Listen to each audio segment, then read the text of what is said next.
Hey, it's Gina with WTI. And if you're tired of the tedium of winding your own yarn balls out of a skein, then you got to check out the Swift and Yarn Winder from INMAKER. I enjoy knitting and crocheting, so I want to spend my time actually making something instead of spending forever trying to wind my yarn. I love how quickly I was able to go through 3 skeins of yarn that were each 481 yards in order to get this beautifully compact yarn cake. There are no tangles and it has a center pull when you're done. Now, a couple tips that I found is, for one, when you're using the Swift, it was helpful to tie the yarn around the crossbars before starting to wind.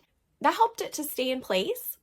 And then also checking the wing nuts in between different skeins. So I don't have a craft table. I actually used a TV tray, which worked just fine to go ahead and secure both the Swift and the yarn winder to the side of it. But after doing one whole yarn, I noticed that the wing nut did get a little loose. So I just tightened that up and then started again. This is a great set from INMAKER and a must-have if you're a crafts person. And that's my point of view.